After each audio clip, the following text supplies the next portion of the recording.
What is up, guys? In today's video, we're going to be reacting and watching to this video from Layo about Fortnite's most impactful updates. He's going to talk about the best updates throughout Fortnite history, and I'm going to give my thoughts on it. And then at the end of the video, I will kind of state whether or not I agree with his choices or like what my list would have been or what updates I think we're missing. I thought this would be an interesting time to talk about this because a lot of people are upset at some of the recent updates in Fortnite and this season, kind of talking about how it lacks content. I think definitely this season didn't have the greatest updates. The turtle one I think was very good, but I also think for season 1 of a new chapter, it's not as important to have like groundbreaking updates, you know, a few weeks in, because the whole chapter is kind of meant to be new. If we get to like season 2 and 3, there's not as many updates, I think that'd be pretty disappointing. But I don't think you need to like shift the meta a few weeks into a brand new meta, or shift the map as much a few weeks into the new map, you know? And it definitely seems like the build up to next season with like all the Greek mythology stuff and like Pandora's box on the map is exciting, and I'm interested to see what they do. But let me know kind of what you guys think your favorite or what the most impactful update was in Fortnite, the update that you enjoyed the most. And we're going to get into the video. It will be linked in the description. Like I said, this video is from Layo. What was the best update that Fortnite ever released? There are a lot Siphon. of good updates, but I find it pretty hard to narrow it down to just one, especially if you have an acquired taste in Fortnite. If you're a more competitive player, you might say something like Siphon, which is valid because Siphon's really cool. If you're a content creator and like doing fashion show videos for 100 years straight, then you'd probably say creative mode in the many updates and features it's been getting, which is also valid. But what I want to do is look at 5 of the best updates that lean more towards the well-being or the quality of life of the main battle royale. And it's gonna be my opinion, so it might not be everyone's cup of tea. Obviously, this is not going to be any particular order, which is why I'm going to start off with the honorable mentions, these being creative mode / UEFN, Lego mode, festival, and rocket racing. The reason why these aren't on my list is because these are more like spin-offs of Fortnite Battle Royale and don't have I like that this video is just going to be BR focused. I think it would have been kind of lame if like half of the updates were just things that weren't actual updates to BR. Have an impact on the actual classic mode, but I threw them on the honorable mentions because I'm acknowledging the fact that these modes serve as a way to truly expand Fortnite as a brand and will tap into other audiences, and I'm all for it. But with that being said,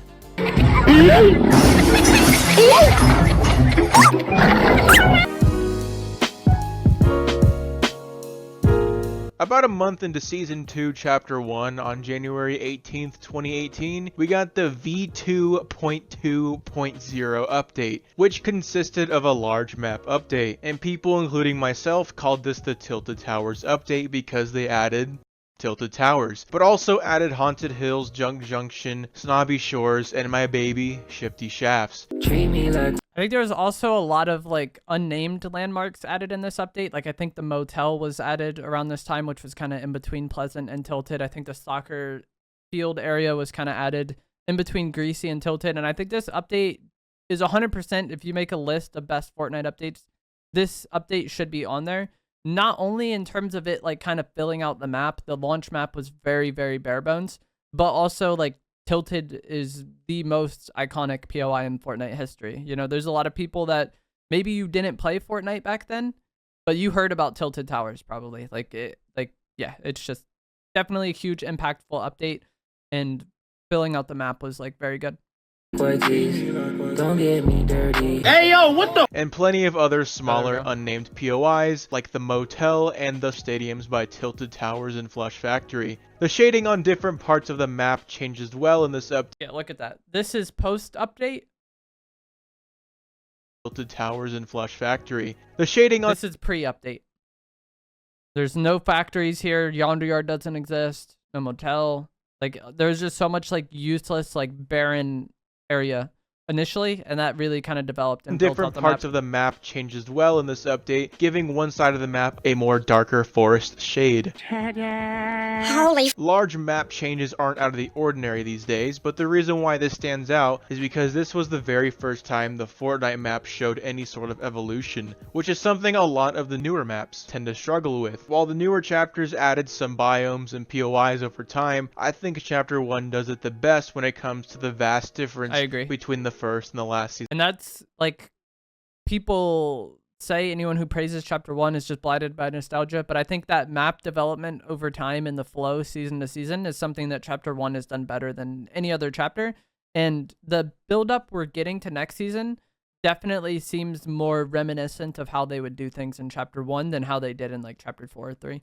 Season of the chapter. Also, it's worth noting that this was Fortnite's biggest update for a while, instead of standard when it came to map changes and map evolution in general. This was like huge when it came out. Everyone was talking about it, everyone was making videos on it. Oh my gosh!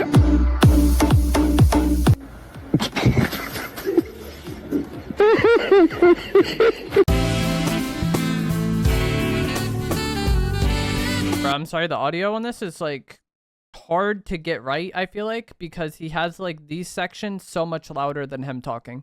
Elephant in the room.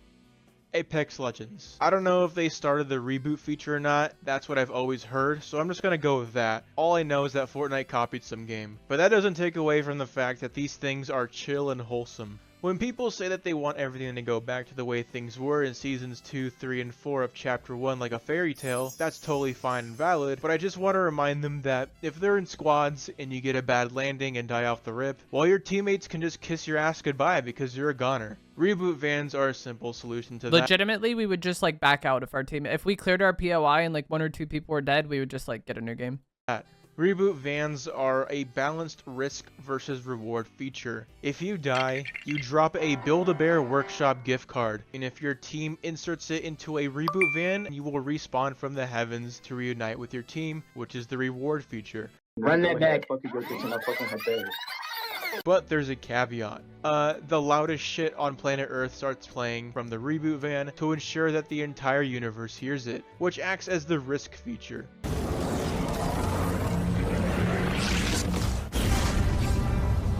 Especially if there's nearby squads. The ability to double or triple reboot at once to speed up the time acts as a sense of coordination, because if one person does it, it'll roughly take around 700 years before the reboot finishes. And even this season, where if you let go of the reboot, it doesn't automatically restart and instead slowly unwinds. People can steal your progress too. Like, let's say that lady came up and one pumped this Mary Marauder. She could have started rebooting and it would have continued from where he left off.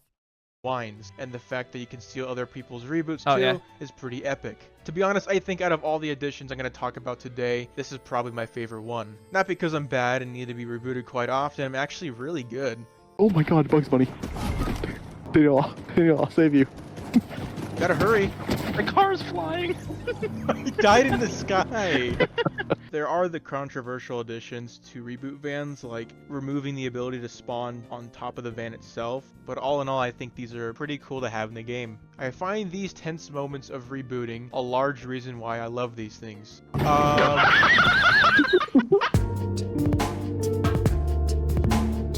This is a very good one. So I agree with the first two. I think if you have a top 5 list, those are definitely ones I would consider. I don't know if this is top 5 or just whatever. I might have just like put that in my own head.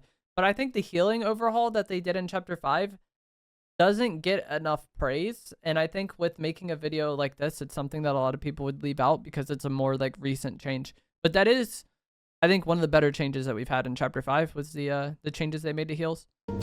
This change is so subtle yet so impactful. When I first saw this in the trailer with Montague plug walking while drinking a big pot, I was like, oh my god, this shit is so broken. I know I'm gonna get some people disagreeing that I'm giving this a slot on my list given how recent this update is, but let me explain something. You're in squads and you're put in the inevitable situation everyone goes through when you finish a fight while the storm comes in. Maybe you need to res a teammate or two since they got knocked in the fight, and now you have to sit and take like 2 med kits in a row since the storm's a 3 tick at this point. But now you can start walking and make some distance, or even better, slide off a mountain to get some momentum. You can do all this while taking shields, medkits, and flow berries, but for some reason it doesn't work on the food consumables. But in all honesty, who in their right mind runs apples in their inventory? You can heal while on a zipline, you can throw a shot. Dinosaur for hire is running around the island carrying apples, or Athena or Apollo, or Blind Cat 47. They love the vegetables. Shockwave and heal while flying in the air. I've seen many clips of people utilizing this to their advantage, and it's so cool. Even if it just feels so much more convenient, less clunky, more smooth. As soon as as soon as you play with this, It's one of those things that's like, how did we ever play without it? Similar to sprinting and mantling. I wonder if that's going to be on this list, but that would definitely be a pretty solid update. The zero build update also added sprinting and mantling. Like, yeah. I bet that's on here. It's still something that saves time. All of this, though, at the cost of canceling the heal if you break out of the animation, which is balanced and fair. I have been waiting for this change for a long time, because it's essentially a new movement mechanic. But you know what? At the end of the day, you don't have to take my word for it. Nick A30 was pretty excited when he saw this change, too. Imagine if Nick A30 saw that and he just started like raging and roasting it, like just completely out of character. That was the straw that broke the camel's back.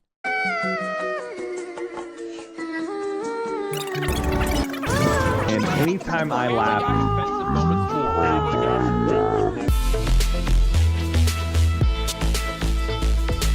Vehicles in Fortnite started back in Season 4 with the shopping I would not have cars on here.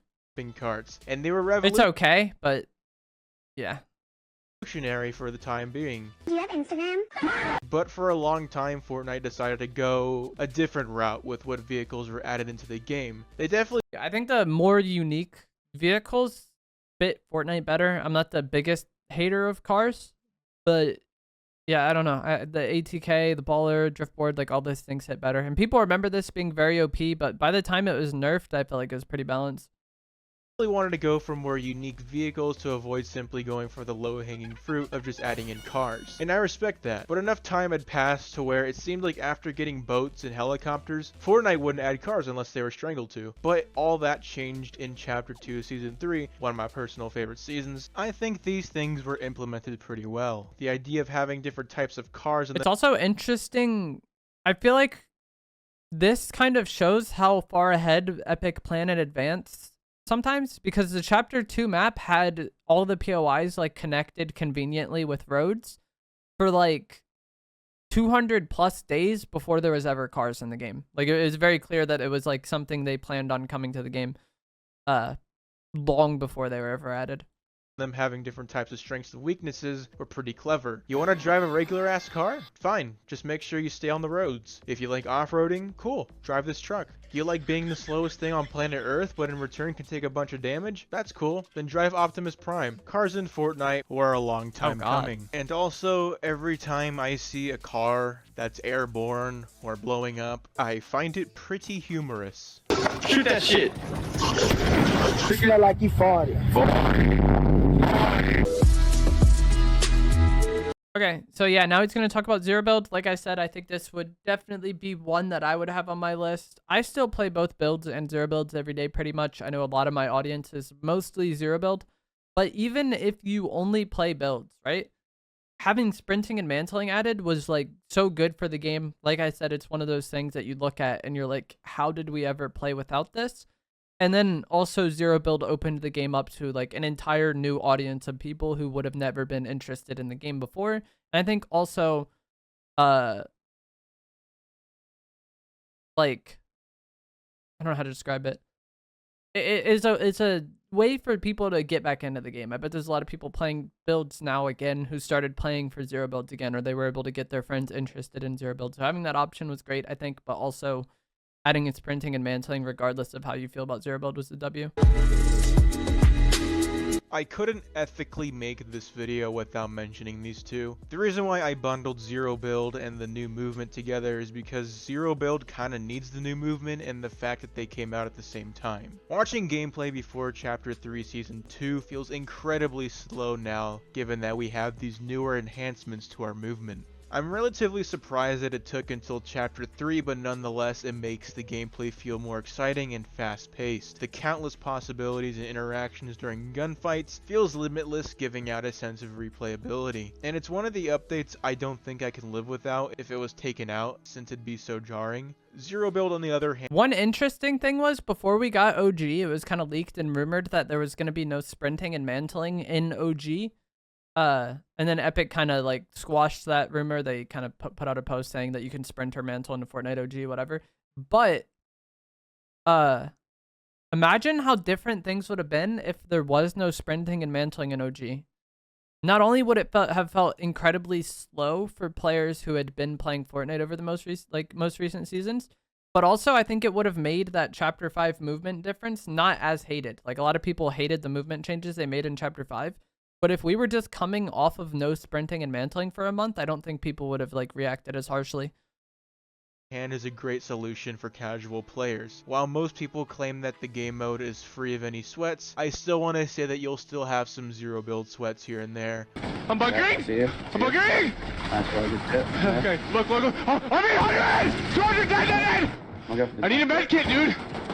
Give me a med kit! But I think zero build impacted the That guy's, like, memeing, by the way. He just, like, makes content, like, yelling in those, like, end games. game in a positive way. I still think it's pretty brilliant to turn the main gameplay completely on its head. Players needed to resort to utilizing the terrain to their advantage, like hiding behind trees, rocks, and hills, as opposed to making your own cover in Zero Build's sister game mode. And you're really forced to think about your placement and engagements, which Wow, it's been so long I forgot we had the regular grappler during the Winterfest this season. require some pondering and thought, which felt refreshing. And with the return of a lot of players and streamers and the overall concept of no building being unique in the world of Fortnite, Who are you people? Fortnite was like, yeah, let's make this shit a permanent game mode. That was genuinely the best thing they could have done. While I do stand by what I said in my Zero Build video, I do understand that it's not for everyone. Players who committed years of their life to perfect their building skills probably would prefer to stick to the game mode where they can actually utilize said skills instead of exclusively playing the mode where they have to throw all of that out the window. It depends on the meta in the season for me. Some seasons I like builds more, some seasons I like zero builds more, but I like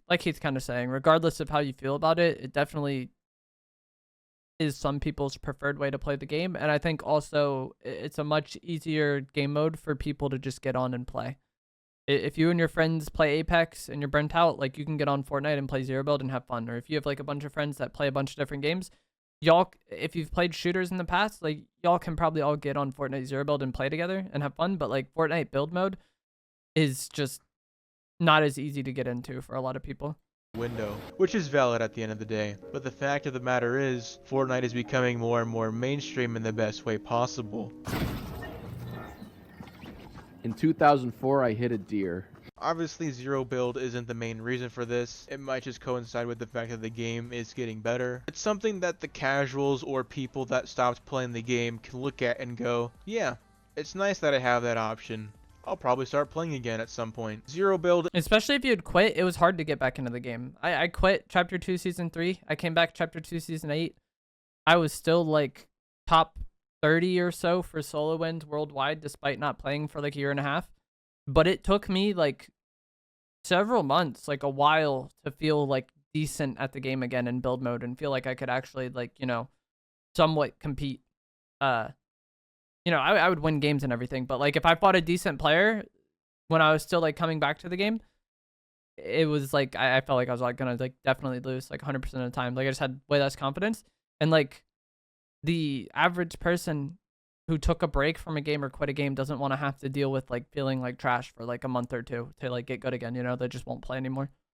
is a welcoming addition for these players and could probably have a nicer transition back into the game as opposed to going I agree into build 100% mode and with getting this. flattened by a kid born in 2016. All of that aside, I'm very glad Fortnite made these decisions that I laid out for you today. Fortnite obviously doesn't always make the greatest decisions, like nerfing building in Season X, not putting Siphon in FNCS this year, and other decisions that shall not be talked about.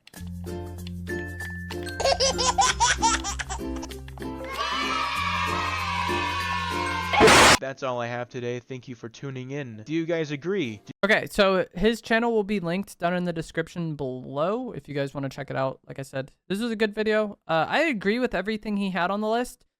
Some things that I think were maybe missing, and I'll just have some random gameplay on screen now from like recent times while I talk about this. Some things I think were missing. One, first shot accuracy. I don't know if it was in Season 2 or 3, but early Fortnite, we had only bloom weapons. The bloom was so much more than what we have now, and there was no first shot accuracy. So you guys probably played during OG, and you were like, wow, these ARs are terrible. Imagine if they had even more bloom and no first shot accuracy. That would have been terrible. I don't know how the game survived to the point where we eventually got first shot accuracy, and if we went years without it, I don't think the game would have taken off in the same way that it did. Another thing that I don't know how we put up with it for as long as we did is going to be 60 FPS on console, because 60 FPS on console wasn't added until Chapter 1, Season 3. So Season 1 and Season 2, the first few months of the game, I think Season 3 was in February 2018. Actually, I know for a fact that was the case because recently was the anniversary of it. So the game came out September. We went until February playing on 30 FPS on console. If that kept up for months and months and months, I think people would have been more willing to like quit for other games and other BRs when they came out. So I think both first shot accuracy and the game being 30 FPS on console not changing until I think Season 3, those are two very impactful and very important updates in Fortnite. Another one is going to be the way shotguns work, because with shotguns, you get damage based on how many pellets you hit. And up until Season 6, I think it was the update that added the Spaz shotgun, the purple and gold pump. If you hit 1 pellet's worth of damage, you were getting one. If you hit 1 pellet, you were getting 1 pellet's worth of damage. So there was people getting like 7 or 9 damage with their shotgun, and it was like a huge meme in the community of how inconsistent the shotguns were. In the Season 6 Spaz shotgun update, I think, like this is just going off the top of my head, but I'm pretty sure that was the update that made it to where as long as you hit the person, you get 3 pellets worth of damage. So if you hit 1 pellet, 2 pellets, or 3 pellets, you get 3 pellets worth of damage, and that definitely added to the consistency of the shotgun. And I think that was also the update that started showing you how many pellets you hit, because back in the day when you hit 7, a lot of people didn't understand that they only hit 1 pellet. They thought they were getting griefed. But now you have that indicator of how many pellets you hit, and you have the yellow pellets, which indicate a headshot, and then you have the red pellets, which indicate a body shot. And that also confused a lot of people because you would get a headshot and get the gold damage because 1 pellet hit the head. But if you hit 1 pellet to the head and most to the body, you weren't going to get as much damage as if you hit like all your pellets to the head. And so having the 3 pellets worth of damage guarantee and the pellets on screen kind of indicating to you how much, like how your aim was in that moment, I think definitely made shotguns feel more consistent and more like made people understand more like what they're doing with the shotguns. Another update would just be Siphon. I don't even have to explain it. 50 health or shield on elimination immediately, and material on kill was amazing. We do have material Siphon back in the game, but HP Siphon is still not in the game, and it's one of the best updates ever. They said they removed it because it caused unhealthy aggression and the lobbies were dying too quickly. But if you guys play the game now, the lobbies die very fast. Helped you not get third-partied less. It helped you deal with RNG better. Just made the game more fun and satisfying to play. I think the Chapter 2 launch update was also amazing. It got a lot of hate over time because there was no updates and the season was very long. But launch of Chapter 2 was incredible. That was the first time we had ever had something like that and had an entirely new map like that. So I would definitely put Chapter 2 Season 1 on there. Chapter 2 Season 2, also incredible. The delays kind of ruined it. But I think if those 2 seasons ended on time, the first 2 seasons of Chapter 2 would have been the 2 of the best Fortnite seasons ever. And then I'm trying to think after that. I quit playing Chapter 2 Season 3, so I don't have much knowledge of the game until Chapter 3 picks up. Chapter 3, I can't think of any like incredible updates that season aside from the Zero Build update that came out. The rest of it was just kind of like okay. Like there's nothing that groundbreaking. And then Chapter 4, I really liked a lot of Chapter 4, but I think the best update in Chapter 4 was the Most Wanted update, and this was the first like mini event pass thing we had in Fortnite. We get one now every season. Like we recently had the TMNT pass and mini update, but the Most Wanted one was the first one we ever got, and it wasn't a collab at all. And this added vaults to the map with heisted weapons. If you guys played in Chapter 4, we had the heisted Red Eye, which shot grenades, the heisted Twin Mag, which gave you a 0-point dash when you reloaded it, the heisted Maven, which was an insane shotgun that got a faster fire rate and made you move faster once you hit an opponent with it. It was super broken. And there was also the heat system, which kind of worked how the medallions work now. As you increased your heat by like eliminating other players and I think looting gold and doing other things, it basically was like a mini form of Siphon where you would regenerate health over time based on your heat level. And then you would also move faster, I think. But unlike the medallions, this rewarded you for fighting. Like, I guess you do have to fight to get the medallions, you know? But you could get lucky and third party someone that has several of them and then, like, take them, you know? But with the heat system, you had to be earning it over the course of the match to be able to get max heat, to regenerate as much HP as possible and move as fast as possible. And so I think Most Wanted would be the best update of Chapter 4. And then I think OG Fortnite is also on there. You know, everyone saw the records and the player counts and how insane it was. Regardless of how you felt about it, it was a special update and a special time to be playing the game, especially if you are someone who played back in the day. I never thought they would actually bring OG Fortnite back, so I was excited to see that, even though it was much harder to make content around that time for me, with it being like such a temporary season. But those would be my opinions. I very much agree with his list. He was going more like big picture things as far as just like smaller updates. That kind of like what I talked about with like first shot accuracy and 60 FPS on console were incredible, but a lot of the others were smaller, but also things that I think were like very good for the game. But that is gonna be it for this video. I hope you guys found this interesting. As always, if you did, remember to give it a like, subscribe if you like to see more, and check out Layo's channel or Layo's channel. I'm not sure how to say it, but it'll be linked down in the description below. Thanks for watching.